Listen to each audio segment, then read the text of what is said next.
अध्याय 16 रहस्यमय तहखाना। रॉन ने अगले दिन नाश्ते के समय आ भरते हुए कहा, हम कितनी बार उस बाथरूम में गए थे और वह सिर्फ 3 टॉयलेट दूर थी। तब हम उससे आसानी से पूछ सकते थे, परंतु अब मकड़ियों की तलाश करना उनके लिए जितना मुश्किल था, उससे ज्यादा मुश्किल था मायूस मीना से कुछ पूछना। यह लगभग असंभव था कि वे टीचर्स की नजर बचाकर इतनी देर तक गायब रहें ताकि लड़कियों के बाथरूम में चोरी छुपे घुस सके, खास तौर पर लड़कियों के उस बाथरूम में जिसके पास पहला हमला हुआ था।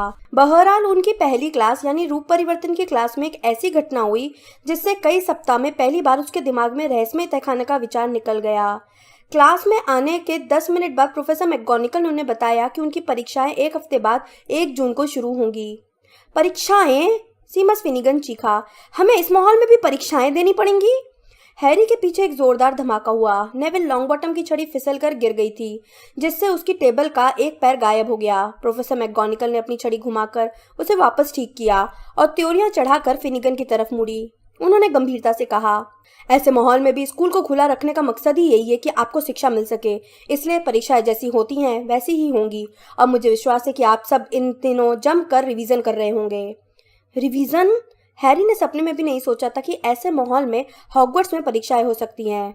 कमरे में चारों तरफ विद्रोह भरी सुदबुदाहट होने लगी, जिससे प्रोफेसर मैकगोनिगल की त्योरियां गहरी हो गई। वे बोली, प्रोफेसर डंबलडोर के निर्देश थे कि स्कूल को यथासंभव सामान्य ढंग से चलाया जाए, और शायद मुझे बताने की जरूरत नहीं है कि इसमें यह पता लगाना भी शामिल था कि इस साल आपने कितना सीखा है।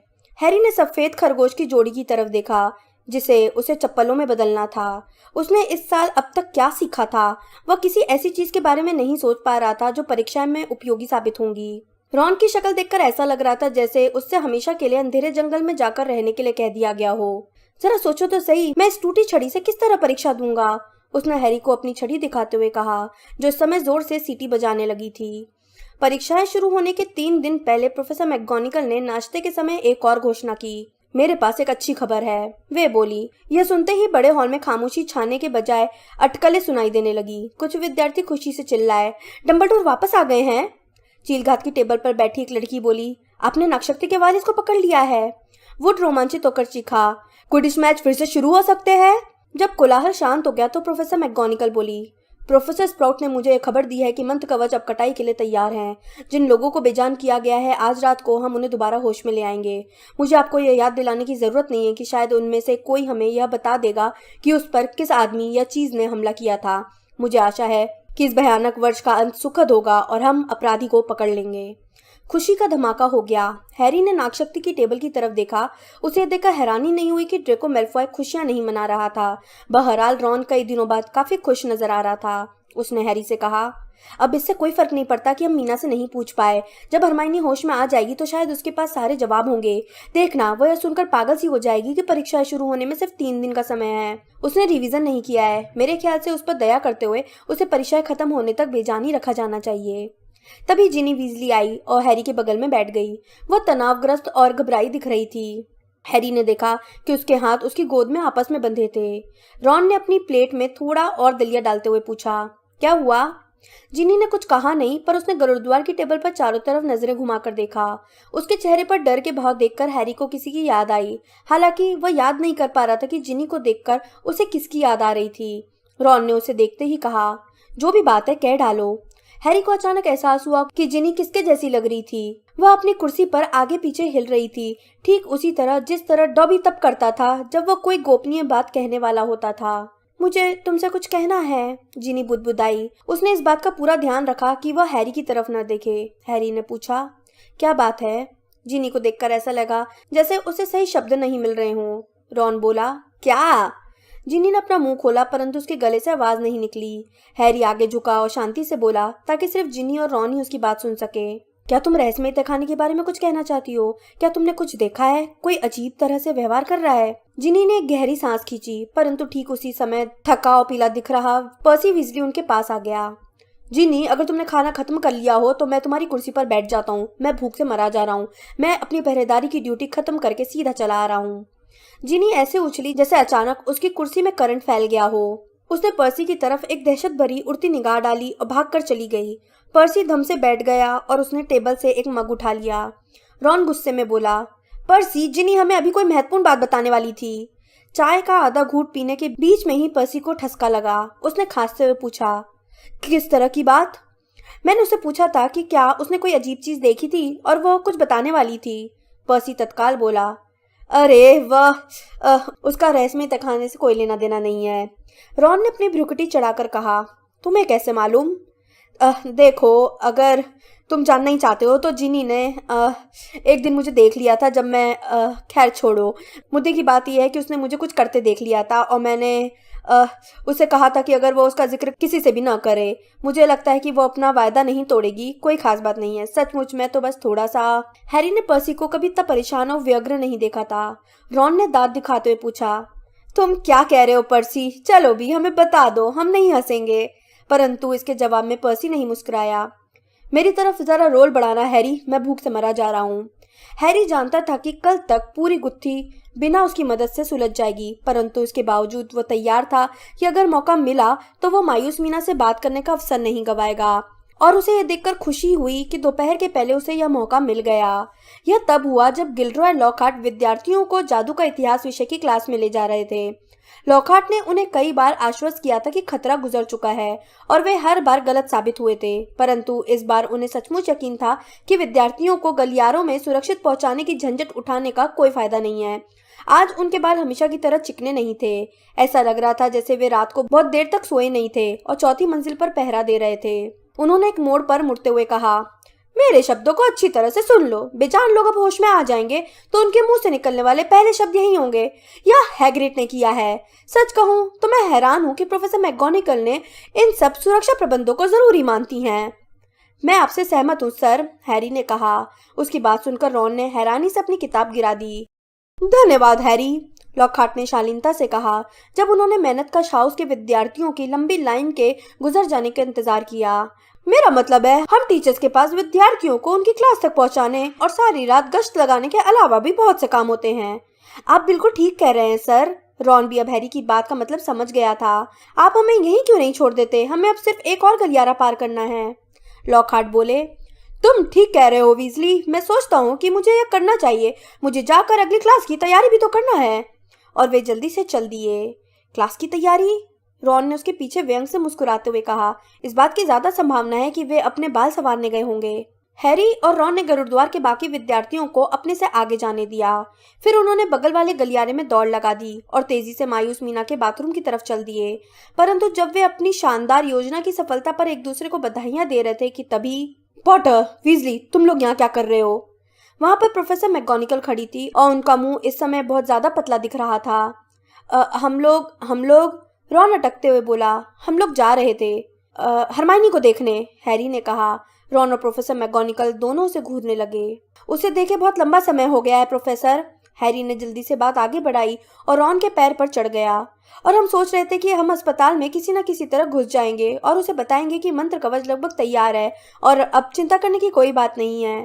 प्रोफेसर मैकगोनागल अब भी उसकी तरफ घूर रही थी। एक पल के लिए तो हैरी को लगा कि वे गुस्सा होने वाली हैं, परंतु जब वे बोली तो उनकी आवाज भर्रा रही थी। जाहिर है, उन्होंने कहा। हैरी ने आश्चर्य से देखा कि उनकी मनकेदार आंखों में एक आंसू चमक रहा था। जाहिर है, मैं समझती हूँ कि यह उनके दोस्तों के लिए सबसे मुश्किल समय है, जिन्हें बेजान मैं अच्छी तरह समझती हूँ। हाँ पॉटर, निश्चित रूप से तुम मिस ग्रेंजर को मिलने जा सकते हो। मैं प्रोफेसर बिन्स को बता दूंगी कि तुम कहाँ गए हो। मैडम पॉम्फ्री से कह देना कि मैंने तुम्हें इजाजत दे दी है। हैरी और रॉन चल पड़े। उन्हें विश्वास नहीं हो रहा था कि वे सजा से बच गए थे। जब वे मोड़ पर मुड़े तो उन्हें प्रोफेसर मैकगोनागल के नाक से कुड़ने की आवाज साफ सुनाई दी। रॉन ने गर्मजोशी से कहा, यह तुम्हारे द्वारा गढ़ी गई अब तक की सबसे बढ़िया कहानी थी। उनके पास अब और कोई विकल्प नहीं था सिवाय इसके कि वे अस्पताल जाएं और मैडम पॉम्फ्री को बताएं कि प्रोफेसर मैकगोनागल ने उन्हें हरमाइनी से मिलने की इजाजत दे दी थी। मैडम पॉम्फ्री ने उन्हें अंदर जाने को दिया, परंतु अनिच्छा से। किसी बेजान व्यक्ति से बात करने का कोई फायदा ही नहीं है, वे बोली, और उन दोनों को यह स्वीकार करना पड़ा कि वे सही थीं। वे हरमाइनी के पास बैठ गए। यह साफ था कि हरमाइनी को जरा भी आभास नहीं था कि कोई उससे मिलने आया था। अगर हरमाइनी को तसल्ली देने के बजाय उन्होंने उसके सिरहाने के पास रखे कैबिनेट से भी कहा होता कि चिंता की कोई बात नहीं है, तो भी कोई फर्क नहीं पड़ता। हरमाइनी के सख्त चेहरे को दुखी होकर देखते हुए रॉन बोला, मैं सोच रहा हूँ कि क्या उसने हमलावर को देखा होगा, क्योंकि अगर वह चुपचाप चोरी से उसके पास पहुंचा होगा तो उसे कैसे पता चला होगा। परंतु हैरी हरमाइनी के चेहरे की तरफ नहीं देख रहा था। वह उसके दाएं हाथ में ज्यादा रुचि ले रहा था। हरमाइनी का हाथ उसके कंबल के ऊपर रखा था और उसकी मुट्ठी बंधी हुई थी। हैरी ने पास झुककर देखा कि हरमाइनी ने अपनी मुट्ठी से एक मुड़े हुए कागज को कसकर पकड़ रखा था। यह तसल्ली करने के बाद कि मैडम पॉम्फ्री आसपास तो नहीं है, उसने यह बात रॉन को बताई। उसे बाहर निकालने की कोशिश करो, रॉन फुसफुसाया और उसने अपनी कुर्सी सरका ली ताकि मैडम पॉम्फ्री हैरी को न देख पाए। यह आसान काम नहीं था। हरमाइनी ने कागज को मुट्ठी में इतनी कसकर पकड़ रखा था कि हैरी को यकीन था कि यह फट जाएगा। जब रॉन पहरा दे रहा था तो हैरी ने कागज को खींचा, मरोड़ा और आखिरकार तनाव भरे कई क्षणों के बाद कागज बाहर निकल आया। यह कागज लाइब्रेरी की एक बहुत पुरानी किताब में से फाड़ा गया था। हैरी ने इसे उत्सुकता से सीधा किया और रॉन करीब आ गया ताकि वह भी इसे पढ़ सके।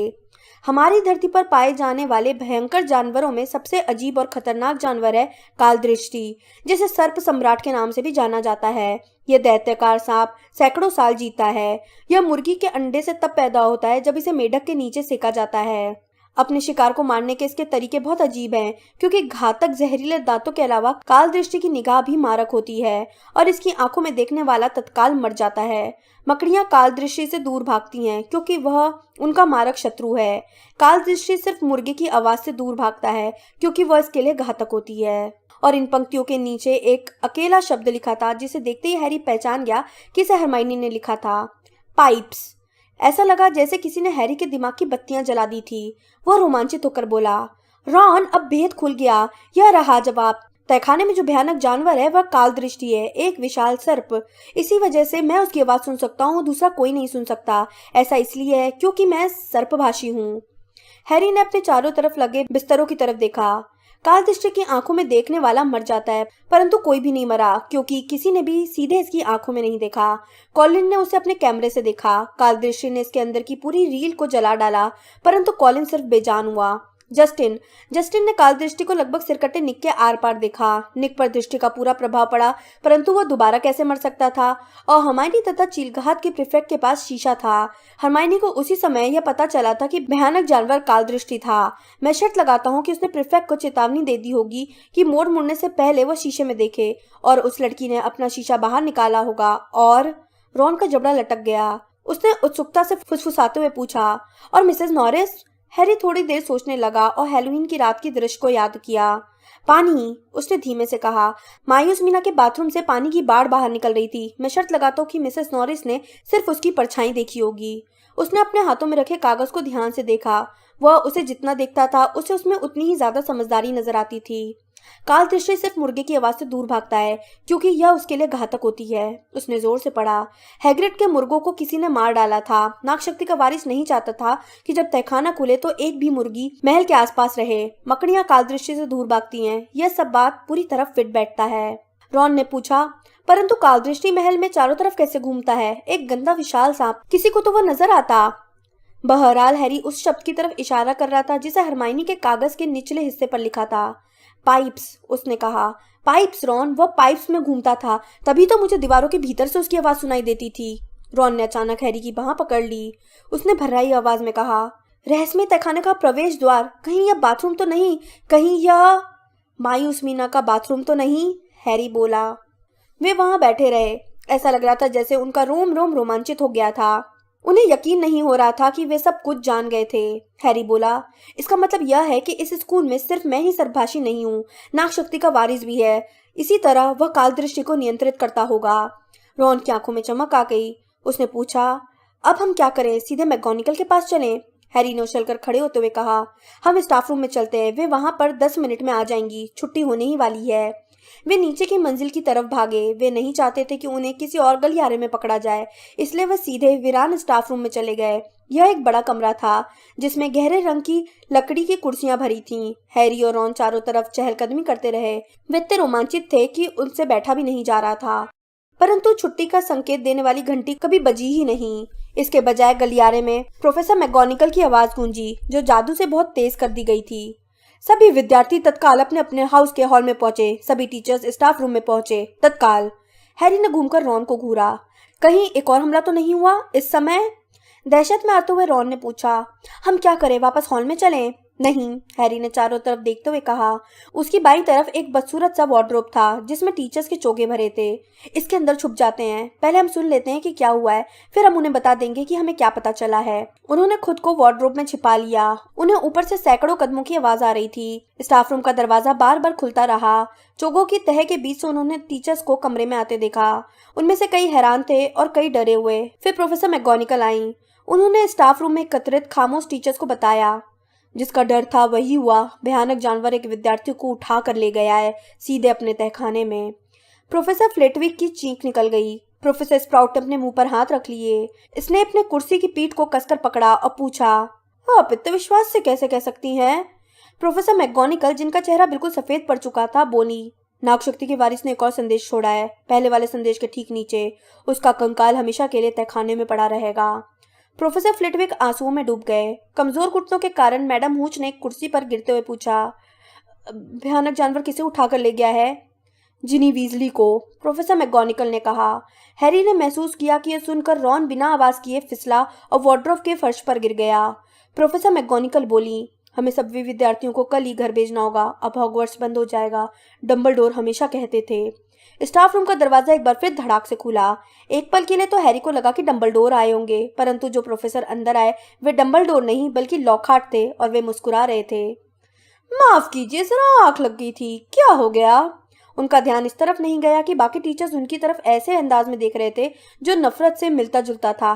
स्नेप आगे बढ़े। वे बोले, आखिरकार हमारे बीच वो आदमी आ ही गया है जिसकी हमें जरूरत है। लॉकहार्ट भयानक जानवर एक लड़की को उठाकर ले गया है। वह उसे रहस्यमय तहखाने के भीतर ले गया है। अब आपकी परीक्षा की घड़ी आ चुकी है। लॉकहार्ट का चेहरा पीला पड़ गया। यह सही है गिल्डरॉय, प्रोफेसर स्प्राउट बोली। पिछली रात को आप ही तो कह रहे थे कि आप पहले से ही जानते कि रहस्यमय तहखाने का प्रवेश द्वार कहाँ है। मैं लॉकहार्ट ने एकदम हड़बड़ा कर कहा। प्रोफेसर फ्लिटविक ने सुरीली आवाज में कहा, हाँ, आपने मुझे भी बताया था कि आप यकीन के साथ जानते हैं कि इसके भीतर क्या है। क्या मैंने बताया था? मुझे याद नहीं आ रहा है। स्नेप बोले, मुझे अच्छी तरह याद है। आपने मुझसे कहा था कि आपको इस बात का अफसोस है कि हैग्रिड के गिरफ्तार होने से पहले आपको उस भयानक जानवर से जूझने का मौका नहीं मिला। क्या आपने यह नहीं कहा था कि पूरे महल को गलत तरीके से संभाला गया है और आपको शुरू से ही मामले में पूरी छूट दे देनी चाहिए थी? लॉकहार्ट ने अपने सख्त चेहरे वाले सहयोगियों की तरफ घूरा। मैं सचमुच नहीं, आपने शायद गलत समझ लिया। तो यह तय रहा, हम यह काम आप पर छोड़ते हैं गिल्डरॉय, प्रोफेसर मैगोनिकल ने कहा। यह काम करने के लिए आज रात का समय बहुत अच्छा रहेगा। हम आपको वचन देते हैं कि आपके रास्ते में कोई नहीं आएगा। आप भयानक जानवर से अकेले ही मुकाबला करने में सक्षम हैं। अब अंततः हम आपको उससे अपने तरीके से निपटने की पूरी छूट देते हैं। लॉकहार्ट ने घबराकर चारों तरफ देखा, परंतु उनके बचाव के लिए कोई आगे नहीं आया। वे इस समय दूर दूर तक आकर्षक नहीं दिख रहे थे। उनके होंठ कांप रहे थे और आमतौर पर नजर आने वाली उनकी दांत दिखाऊ मुस्कान के न रहने से उनकी ठुड्डी कमजोर दिख रही थी और वे दुबले नजर आ रहे थे। आखिरकार वे बोले, बहुत अच्छा, मैं अपने ऑफिस में जाता हूँ और तैयारी करता हूँ। और वे कमरे से चले गए। ठीक है, प्रोफेसर मैगोनिकल बोली, जिनके नथुने फड़क रहे थे। इस तरह इससे तो हमारा पीछा छूटा। अब सारे हाउसों के प्रमुख जाएं और अपने विद्यार्थियों को बताएं कि क्या हुआ है। उन्हें बता दें कि हॉगवर्ट्स एक्सप्रेस उन्हें कल सुबह अपने घर ले जाएगी। बाकी के लोग कृपया यह सुनिश्चित करें कि कोई विद्यार्थी हाउस के हॉल के बाहर न रह गया हो। टीचर्स उठे और एक एक करके चले गए। यह शायद हैरी के जीवन का अब तक का सबसे बुरा दिन था। वह, रॉन, फ्रेड और जॉर्ज गुरुद्वार के हॉल के एक कोने में एक साथ बैठे थे, परंतु एक दूसरे से कुछ कहने में असमर्थ थे। पर्सी वहां नहीं था। वह पहले तो मिस्टर और मिसेस वीजली को उल्लू भेजने गया और फिर उसने खुद को अपने कमरे में बंद कर लिया। दोपहर पहले कभी इतनी लंबी नहीं लगी थी, न ही कभी गुरुद्वार की टावर इतनी भीड़ भरा होने के बावजूद खामोश रहा था। सूर्यास्त के करीब फ्रेड और जॉर्ज से वहां नहीं बैठा गया, इसलिए वे अपने बिस्तर पर चले गए। वह कुछ जानती थी, रॉन बोला। स्टाफ रूम के वार्डरोब में जब वे अंदर घुसे थे उसके बाद से रॉन का मुंह पहली बार खुला था, इसलिए उसे भयानक जानवर ले गया। वह हमें जो बताने वाली थी वो पर्सी के बारे में कोई मूर्खतापूर्ण बात नहीं थी। जरूर उसे रहस्यमय तहखाने के बारे में कोई बात पता चली होगी, इसलिए उसे वहां। रॉन ने अपनी आंख तेजी से मली। मेरा मतलब है उसका खून तो शुद्ध है, कोई और कारण हो ही नहीं सकता। हैरी डूबते सूरज को देख रहा था जो खून की तरह लाल रंग का था। यह उसका सबसे बुरा अनुभव था। पहले कभी उसे उतना बुरा महसूस नहीं हुआ था। काश वे कुछ कर सकते, कुछ भी। रॉन बोला, हैरी, क्या तुम्हें लगता है कि इस बात की जरा भी संभावना है कि वह जिंदा? हैरी नहीं जानता था कि वो क्या कहे। उसे समझ में नहीं आ रहा था कि जिनी अब तक जिंदा कैसे रह सकती थी। फिर रॉन ने कहा, क्यों ना हम एक काम करें, मैं सोचता हूँ कि हमें जाकर लॉकहार्ट से मिलना चाहिए। हमें जो मालूम है वह हम उन्हें बता देते हैं। वे तहखाने में घुसने की कोशिश करने तो जा ही रहे हैं। हम उन्हें बता देते हैं कि हमारे हिसाब से उसका प्रवेश द्वार कहाँ होना चाहिए, और यह भी कि वहाँ पर कालदृष्टि नाम का भयानक सर्प रहता है। चूंकि हैरी के दिमाग में कुछ और करने का विचार नहीं आ रहा था, पर चूंकि वह कुछ तो करना चाहता था, इसलिए वह सहमत हो गया। उनके आसपास बैठे गरुड़द्वार के बाकी विद्यार्थी इतने दुखी थे और उनके मन में वीजली भाइयों के लिए इतनी हमदर्दी थी कि जब वे उठे, कमरे के पार गए और तस्वीर के छेद से निकलकर बाहर निकल गए तो किसी ने भी उन्हें रोकने की कोशिश नहीं की। जब वे लॉकहार्ट के ऑफिस पहुंचे तो अंधेरा होने लगा था। अंदर से कई आवाजें आ रही थी। उन्हें खुचरने, उखाड़ने, ठोकने और तेज तेज चलने की आवाजें सुनाई दी। जब हैरी ने दरवाजा खटखटाया तो अंदर अचानक खामोशी छा गई। फिर दरवाजे में एक हल्की सी दरार दिखी और उन्होंने देखा कि लॉकहार्ट की एक आंख उसमें से बाहर झांक रही थी। ओह पॉटर, वीजली, उन्होंने दरवाजे को थोड़ा और खोलते हुए कहा। मैं इस समय जरा व्यस्त हूँ, तुम लोग जल्दी से बता दो तुम्हें क्या कहना है, हैरी ने कहा। प्रोफेसर, हम आपको कुछ बताना चाहते हैं। हम सोचते हैं कि इससे आपको मदद मिलेगी। लॉकहार्ट के चेहरे का जो हिस्सा उन्हें दिख रहा था वो बहुत परेशान सा था। अरे अच्छा, वैसे अगर यह बहुत जरूरी ना हो तो मेरा मतलब है, अच्छा ठीक है। उन्होंने दरवाजा खोला और हैरी तथा रॉन अंदर घुस गए। उनका ऑफिस लगभग पूरी तरह खाली हो गया था। दो बड़े संदूक फर्श पर खुले पड़े थे। गहरे हरे, नीले, हर तरह के दुशाले जल्दबाजी में तय करके एक संदूक में भर दिए गए थे। दूसरे संदूक में किताबें अस्त व्यस्त तरीके से फेंकी गई थीं। दीवारों पर जो तस्वीरें लगी थीं वे अब डेस्क पर रखे बक्सों में बंद थीं। हैरी ने पूछा, आप कहीं जा रहे हैं? अच्छा हाँ, लॉकहार्ट ने कहा। यह बोलते समय उन्होंने दरवाजे के पीछे से अपना आदम कद पोस्टर निकाला और उसे लपेटना शुरू किया। तत्काल बुलावा आया है, टाला नहीं जा सकता, जाना ही पड़ेगा। और मेरी बहन का क्या होगा? रॉन ने सख्त लहजे में पूछा। उस बारे में बहुत दुर्भाग्यपूर्ण है, लॉकहार्ट ने कहा। एक ड्रॉअर खोला, उसका सामान एक बैग में खाली करते हुए और उनसे नजर चुराते हुए बोले, मुझसे ज्यादा अफसोस किसी और को नहीं होगा। हैरी बोला, आप गुप्त कलाओं से रक्षा के टीचर हैं, आप इस समय नहीं जा सकते जब इतनी सारी गुप्त चीजें यहाँ पर हो रही हैं। लॉकहार्ट ने अपने कपड़ों पर मोजे रखते हुए कहा, देखो, जब मैंने यहाँ नौकरी की थी तो मुझे किसी ने नहीं बताया था कि मुझे इस तरह का काम भी करना पड़ेगा। मुझे बिल्कुल उम्मीद नहीं थी। हैरी ने अविश्वास से पूछा, आपके कहने का क्या मतलब है? आप डरकर भाग रहे हैं उन सारे कारनामों के बाद भी जो आपने इतनी किताबों में किए हैं? किताबें गुमराह कर सकती हैं, लॉकहार्ट ने नजाकत से कहा। हैरी चिल्लाया, परंतु आपने उन्हें लिखा है। मेरे प्यारे बच्चे, लॉकहार्ट सीधे तनकर खड़े होते हुए और हैरी की तरफ त्योनियां चढ़ाकर देखते हुए बोले, अपनी बुद्धि का इस्तेमाल करो। अगर लोग यह सोचते कि मैंने वे सारे हैरत अंगेज कारनामे नहीं किए हैं तो मेरी किताबें आधी भी नहीं बिकती। कोई भी किसी बदसूरत बूढ़े आर्मेनियन जादूगर के बारे में नहीं पढ़ना चाहता, भले ही उसने किसी गांव को आदम भेड़िए से बचाया हो। वो पुस्तक के कवर पर भयानक दिखेगा, उसे कपड़े पहनने का सलीका तक नहीं था, और जिस जादूगरनी ने खतरनाक परी को भगाया था उसकी ठुड्डी पर बाल थे। मेरा मतलब है, इसे इस तरह से देखो। हैरी ने अविश्वास से कहा, तो आपने उन कारनामों का श्रेय लिया जो दूसरों ने किए हैं? हैरी, हैरी, लॉकहार्ट अपने सिर को अधीरता से हिलाते हुए बोले, यह इतना आसान नहीं था, इसमें बहुत मेहनत करनी पड़ी। मुझे उन लोगों को खोजना पड़ा, उनसे पूछना पड़ा कि उन्होंने यह काम किस तरह से किया था। फिर मुझे उन पर याददाश्त भुलाने वाले मंत्र का प्रयोग करना पड़ा ताकि उन्हें याद न रहे कि उन्होंने वह काम किया था। अगर कोई चीज है जिस पर मुझे गर्व है तो यह है कि मैं याददाश्त भुलाने वाले मंत्र बहुत अच्छी तरह से पढ़ सकता हूँ। नहीं, यह आसान नहीं था, मुझे बहुत मेहनत करनी पड़ी हैरी। यह सिर्फ किताबों पर ऑटोग्राफ देने और प्रचार के लिए फोटो खिंचवाने जितना आसान नहीं था। अगर आपको शोहरत चाहिए तो आपको लंबे समय तक कड़ी मेहनत करने के लिए तैयार रहना चाहिए। लॉकहार्ट ने अपने संदूक बंद करके उन पर ताला लगाया। फिर वे बोले, अब क्या बचा है? मुझे लगता है सब कुछ हो गया, बस एक चीज बची है। उन्होंने अपनी छड़ी निकाली और हैरी व रॉन की ओर मुड़े। बहुत अफसोस है लड़कों, परंतु मुझे अब तुम पर याददाश्त भुलाने वाले मंत्रों का प्रयोग करना पड़ेगा। मैं यह बर्दाश्त नहीं कर सकता कि तुम लोग मेरे रहस्यों को सबके सामने चिल्लाते फिरो, तब तो मेरी एक भी किताब नहीं बिकेगी। हैरी कहा सही समय पर अपनी छड़ी पर पहुंच गया। लॉकहार्ट अपनी छड़ी मुश्किल से उठा ही रहे थे कि तभी हैरी गरजा, निरस्त्र भव। लॉकहार्ट धमाके के साथ पीछे जाकर अपने संदूक में गिर गए। उनकी छड़ी उनके हाथ से छूटकर हवा में उड़ी, जिसे रॉन ने झेल लिया और खुली खिड़की से बाहर फेंक दिया। प्रोफेसर स्नेप को हमें यह नहीं सिखाने देना चाहिए था, हैरी ने गुस्से से कहा और लॉकहार्ट के संदूक को लात मारकर एक तरफ कर दिया। लॉकहार्ट उसकी तरफ देखते रहे और एक बार फिर कमजोर से दिखने लगे। हैरी ने अपनी छड़ी उनकी तरफ तान रखी थी। तुम मुझसे क्या करवाना चाहते हो? लॉकहार्ट ने मरी हुई आवाज में कहा। मैं नहीं जानता कि रहस्यमयी तहखाना कहाँ है। ऐसा कुछ नहीं है जो मैं कर सकता हूँ। तुम्हारी किस्मत अच्छी है। लॉकहार्ट का छड़ी दिखाकर खड़े होने का इशारा करते हुए हैरी बोला, हम जानते हैं कि तहखाना कहाँ है और उसके भीतर क्या है। आओ चलें। उन्होंने लॉकहार्ट को उसके ऑफिस से बाहर निकाला और सबसे पास वाली सीढ़ियों के नीचे उतरते हुए उस अंधेरे गलियारे में ले गए जहां दीवार पर संदेश चमक रहे थे। फिर वे मायूस मीना के बाथरूम के दरवाजे तक पहुंच गए। उन्होंने सबसे पहले लॉकहार्ट को अंदर भेजा। हैरी यह देखकर खुश हुआ कि लॉकहार्ट कांप रहा था। मायूस मीना आखिरी टॉयलेट में बैठी थी। हैरी को देखकर वो बोली, अच्छा तो तुम हो। इस बार तुम क्या चाहते हो? हैरी ने कहा, मैं तुमसे यह पूछना चाहता हूँ कि तुम्हारी मौत कैसे हुई थी। मीना का पूरा हुलिया तत्काल बदल गया। वह ऐसी दिख रही थी जैसे उसे इस तरह का खुशनुमा सवाल पहले कभी नहीं पूछा गया था। वो भयानक हादसा था, वो मजे लेते हुए बोली। यहीं पर हुआ था। मैं इसी टॉयलेट में मरी थी। मुझे पूरी घटना अच्छी तरह याद है। मैं इसमें इसलिए छुपी थी क्योंकि ऑलिव हॉर्नबी मुझे मेरे चश्मे की वजह से चिढ़ा रही थी। दरवाजे पर चटकने लगी थी और मैं रो रही थी और फिर मैंने किसी के अंदर आने की आवाज सुनी। उसने कोई अजीब बात कही। मुझे लगता है उसने किसी दूसरी भाषा में कुछ कहा था। जो भी हो, जिस बात पर मुझे गुस्सा आया वह यह थी कि यह किसी लड़के की आवाज थी। इसलिए मैंने दरवाजा खोला ताकि उसे वहां से भगाकर लड़कों के टॉयलेट में भेज दूं। और फिर मीना गर्व से फूल गई। उसका चेहरा चमक रहा था।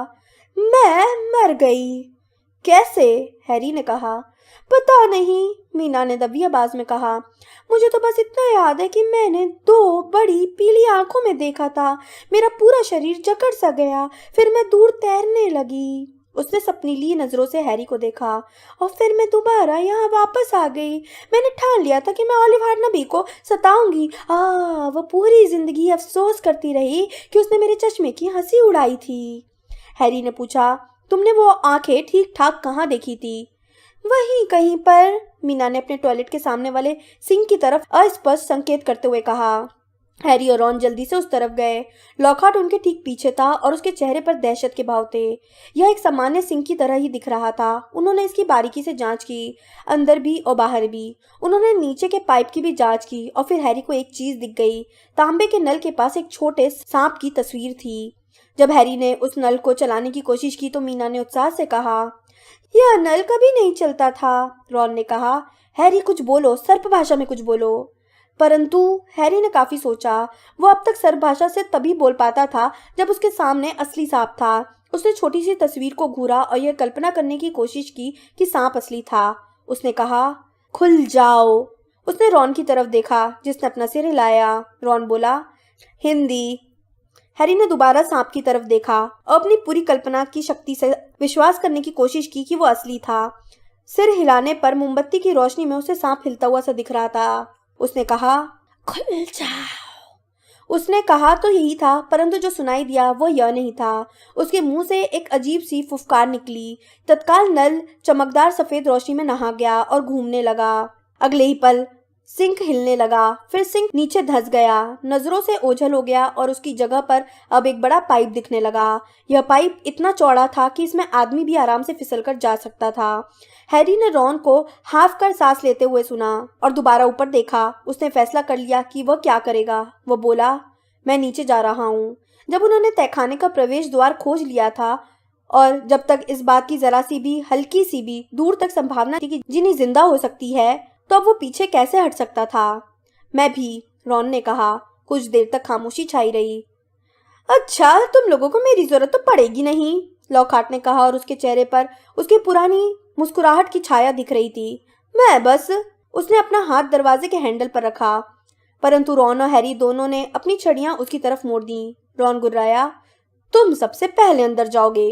सफेद चेहरे वाला लॉकहार्ट खुले पाइप के पास गया। उसके पास छड़ी नहीं थी। बच्चों, वो मरी सी आवाज में बोला, बच्चों से क्या फायदा होगा। हैरी ने उसकी पीठ में अपनी छड़ी झुकोई। लॉकहार्ट ने अपने पैर पाइप में लटकाए।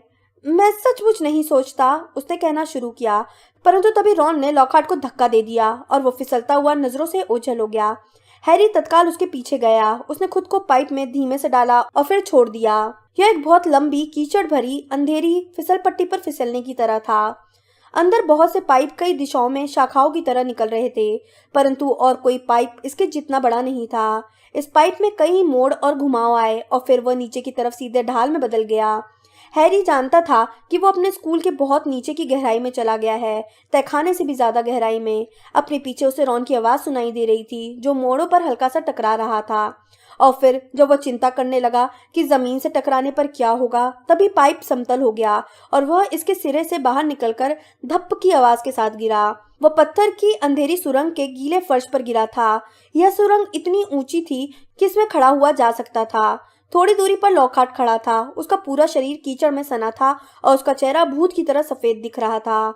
हैरी एक तरफ खड़ा रहा और कुछ समय बाद रॉन भी पाइप में सरसराता हुआ बाहर आ गया। हैरी बोला, हम स्कूल के मीलों नीचे होंगे। उसकी आवाज उस काली सुरंग में गूंज रही थी। शायद झील के नीचे। रॉन ने अंधेरी और गंदी दीवारों पर नजर दौड़ाते हुए कहा। वो तीनों अंधेरे में आगे देखने के लिए मुड़े। प्रकाशित भव, हैरी ने बुदबुदाकर अपनी छड़ी से कहा और उसमें रोशनी हो गई। चलो, उसने रॉन और लॉकहार्ट से कहा और वे चल पड़े। उनके कदम गीले फर्श पर जोर से छप छप की आवाज करते जा रहे थे। सुरंग में इतना अंधेरा था कि उन्हें सिर्फ कुछ दूर तक ही दिखाई दे रहा था। छड़ी की रोशनी में गीली दीवारों पर उनकी छायाएं भयानक दिख रही थीं। जब वे सावधानी से आगे बढ़े तो हैरी ने धीमे स्वर में कहा, याद रखना, कोई भी हरकत नजर आए तो अपनी आंखें तत्काल बंद कर लेना। परंतु सुरंग कब्र की तरह शांत थी। उन्होंने जो पहली अप्रत्याशित आवाज सुनी वह थी एक जोरदार चरमराहट। रॉन किसी चीज पर चढ़ गया था जो बाद में चूहे की खोपड़ी निकली। हैरी ने फर्श पर देखने के लिए अपनी छड़ी नीचे की। वहां पर उसे जानवरों की छोटी छोटी हड्डियां बिखरी दिखीं। उसने बहुत कोशिश की कि वह यह कल्पना न करे कि जब जिनी उन्हें मिलेगी तो किस तरह दिख रही होगी। हैरी सबसे आगे चलने लगा और सुरंग में एक अंधेरे मोड़ पर मुड़ गया। हैरी, वहां पर कुछ है, रॉन ने हैरी का कंधा पकड़ते हुए भर्राई आवाज में कहा। वे पत्थर की तरह खड़े होकर देखते रहे। हैरी को सुरंग के पार किसी बड़ी और घुमावदार चीज की आकृति दिख रही थी जो स्थिर थी। शायद वह सोया हुआ होगा। उसने बाकी दोनों की तरफ देखते हुए धीमे से कहा। लॉकहार्ट ने अपने हाथ अपनी आंखों पर कसकर रख लिए थे। हैरी उस चीज की तरफ देखने के लिए पलटा। उसका दिल इतनी तेजी से धड़क रहा था कि उसके सीने में दर्द होने लगा। हैरी बहुत धीमे धीमे अपनी आंखें कम कम खोलकर देखते हुए आगे बढ़ा। उसने अपनी छड़ी उठा रखी थी। छड़ी की रोशनी एक दैत्याकार कैंचुली पर पड़ी, जहरीले हरे रंग की। यह मुड़ी हुई कैंचुली सुरंग के फर्श पर पड़ी थी। जिस सांप ने एक कैंचुली छोड़ी थी वह कम से कम 20 फुट लंबा होगा। हे भगवान, रॉन हौले से बोला। अचानक उनके पीछे हरकत हुई। गिल्डरॉय के पैर जवाब दे गए। उठो, रॉन ने तेजी से कहा और अपनी छड़ी लॉकहार्ट की तरफ कर दी। लॉकहार्ट उछलकर खड़ा हुआ। फिर उसने रॉन पर छलांग लगा दी और उसे जमीन पर गिरा दिया। हैरी आगे की तरफ कूदा, परंतु तब तक देर हो चुकी थी। लॉकहार्ट हांफते हुए तनकर खड़ा हो गया था। रॉन की छड़ी अब उसके हाथ में थी और एक बार फिर उसके चेहरे पर चमकती मुस्कुराहट नजर आ रही थी। वह बोला, तुम्हारा खेल खत्म होता है लड़कों। मैं इस कैंचुली का कुछ हिस्सा स्कूल में ले जाऊंगा और सबसे कहूंगा कि बच्ची को बचाने में मुझे जरा सी देर हो गई और इसके बुरी तरह शत विशत शरीर को देखकर दुर्भाग्य से तुम्हारी याददाश्त चली गई। अपनी याददाश्त को अलविदा कह दो। उसने रॉन की सेलोटेप लगी छड़ी अपने सिर के ऊपर उठाई और चिल्लाया, विस्मृत भव। छड़ी में किसी छोटे बम की तरह धमाका हुआ। हैरी ने अपने हाथ अपने सिर के ऊपर रख लिए और दौड़ लगा दी। वह सांप की कैंचुली की कुंडलियों पर फिसलते हुए आगे भाग रहा था।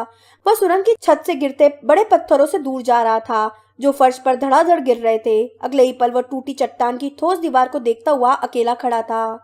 रॉन, वो चिल्लाया, तुम ठीक तो हो रॉन? मैं यहाँ हूँ, चट्टान के पीछे से रॉन की दबी हुई आवाज आई। मैं तो ठीक हूँ, परंतु यह आदमी ठीक नहीं है। उसके मंत्र से उसकी खुद की याददाश्त चली गई। एक हल्की धम और एक जोरदार आह सुनाई दी। ऐसा लगा जैसे रॉन ने लॉकहार्ट के पैर पे लात मारी हो। रॉन हताशा भरे स्वर में बोला, अब क्या करें? हम पार नहीं जा सकते, इसमें तो सदियों लग जाएंगे। हैरी ने सुरंग की छत की तरफ देखा। उसमें कई बड़ी बड़ी दीवारें उभर आई थी। उसने पहले कभी जादू से इन चट्टानों जितनी बड़ी चीज को तोड़ने की कोशिश नहीं की थी। वैसे भी ऐसी कोशिश करने के लिए यह समय सही नहीं था। यह भी तो हो सकता था कि पूरी सुरंग ही धंस जाए। चट्टानों के पीछे से धम तथा आह की आवाज फिर से आई। वे समय बर्बाद कर रहे थे जिन्हें कई घंटों से रहस्यमय तहखाने में थी। हैरी जानता था कि सिर्फ एक ही रास्ता था जिससे काम बन सकता था। वह रॉन से बोला, वही इंतजार करो, लॉकहार्ट के पास रहो, मैं आगे जाता हूँ। अगर मैं 1 घंटे में वापस नहीं आया तो। एक बहुत अर्थपूर्ण विराम था। मैं चट्टानों को थोड़ा खिसकाने की कोशिश करूंगा, रॉन बोला। ऐसा लग रहा था जैसे वह अपनी आवाज को सामान्य बनाए रखने की बहुत कोशिश कर रहा था ताकि तुम वापस लौटकर इसमें से आ सको। और हैरी, थोड़ी देर में मिलते हैं। हैरी अपनी कांपती आवाज में थोड़ा आत्मविश्वास भरने की कोशिश करते हुए बोला और फिर विशाल सर्प की केचुली को पार करता हुआ वह अकेला ही आगे चल दिया। कुछ समय तक तो हैरी को रॉन की चट्टानों के खिसकाने की आवाज सुनाई दी, परंतु थोड़ी देर बाद उसे आवाजें सुनाई देना बंद हो गई। सुरंग में मोड़ पर मोड़ आते गए। हैरी के शरीर की नस नस दुख रही थी। वह चाहता था कि सुरंग खत्म हो जाए, परंतु साथ ही उसे डर भी था कि जिससे सुरंग खत्म होने पर उसकी मुठभेड़ होगी। और फिर आखिरकार जब वह एक और मोड़ पर मुड़ा तो उसने अपने सामने एक ठोस दीवार देखी। इस पर दो गुथे हुए सांप उकेरे हुए थे, जिनकी आंखें बड़े चमकदार पन्नों से बनी थी। हैरी पास गया। उसका गला बुरी तरह सूख रहा था। यह कल्पना करने की जरूरत नहीं थी कि ये पत्थर के सांप असली हैं, क्योंकि उनकी आंखें अजीब तरीके से सजीव लग रही थी। हैरी ने अंदाजा लगा लिया कि उसे क्या करना होगा। जब उसने खंखार कर अपना गला साफ किया तो पन्ने की आंखें हिलती नजर आईं। खुल जाओ, हैरी ने धीमे से फुफकारते हुए कहा। सांप अलग अलग हो गए और दीवार खुल गई। दीवार के दोनों हिस्से ओझल हो गए और सिर से पैर तक कांपता हुआ हैरी अंदर चला गया।